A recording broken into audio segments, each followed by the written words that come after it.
Hey, happy Monday, everybody. Welcome to this week's mortgage market update. As we start the week, we are going to start the week off floating, which means I believe that mortgage rates are more likely to stay the same or improve than move significantly higher. Now, if we take a look at today's rates, this is what we're looking at. We're looking at VA sitting at 6%, FHAs at 5.99, conventionals at 6.5%.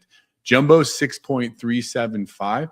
Now, keep in mind, these rates are shown with no points. Assume a 780 FICO score, 25% down on jumbo and conventional.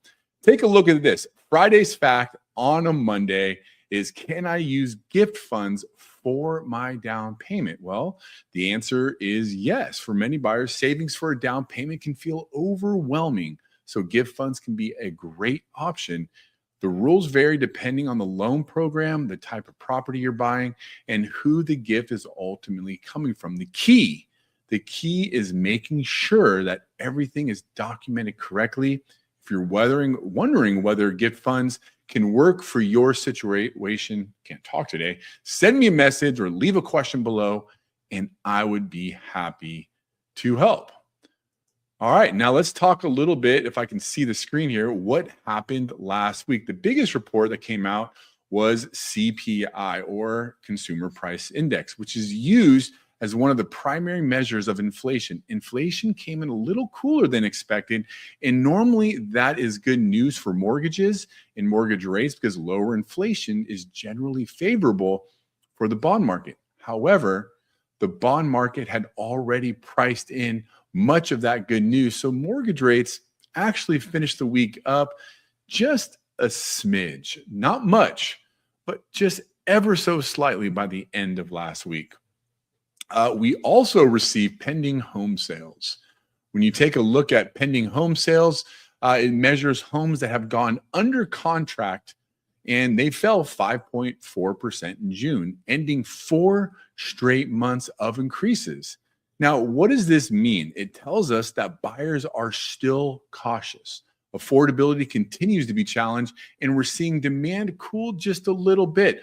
While this report doesn't directly move mortgage rates, it gives us a good picture of what's happening in today's housing market. Now, with that said, keep in mind, this is a national level. Housing is neighborhood specific. If you have questions about the neighborhood that you're looking to buy in, reach out to your real estate agent. If you don't have one, I have a fantastic real estate agent that I would be happy to connect you with. All right, let's take a look and turn the page here. Here's what I'm watching for this week. Tomorrow, we have ADP unemployment report. If hiring comes in stronger than expected, mortgage rates could move a little bit higher. If hiring slows, that could be a good thing for interest rates. On Wednesday, we have mortgage applications and the 20-year Treasury bond auction. Remember, mortgage applications tells us how many active buyers are, while the bond auction can influence the bond market. And by the way, mortgage rates tend to follow bonds. Thursday, we have weekly job claims. The higher the unemployment claims are, which is generally positive from a mortgage rate perspective, while lower claims can put some upward pressure on interest rates. Friday, we have, what do we have Friday? Friday, we have new home sales.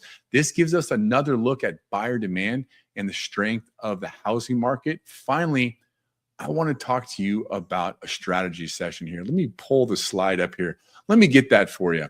Perfect. So whether you're thinking of buying your first home, your next home, or wondering, is it even possible to buy a home? This is where it all starts. There's no credit pulls.